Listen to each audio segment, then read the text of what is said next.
Welcome to this tutorial on how to reset a Wix website. Resetting your Wix website can be a useful option if you want to start over or if you have made significant changes that you no longer want.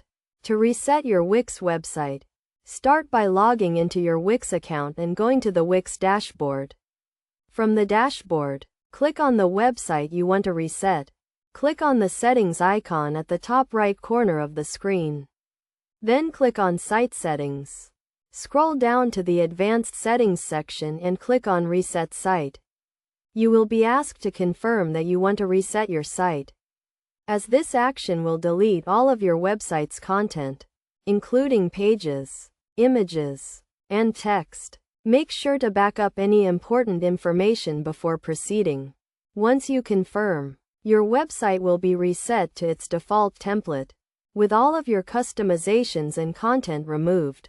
You can then start over, choosing a new template and rebuilding your website from scratch.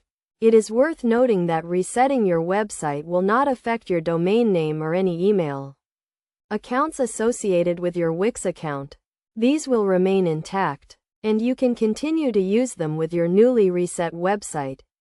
In conclusion, resetting a Wix website is a straightforward process that can give you a fresh start.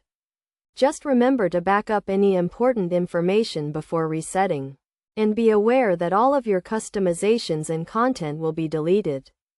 By following these steps, you can easily reset your Wix website and start building a new one. Remember to always keep your website backed up, and to regularly save your progress to avoid losing any important information. Resetting your Wix website can be a useful tool, and by understanding how to do it, you can take control of your website and make the changes you need to succeed.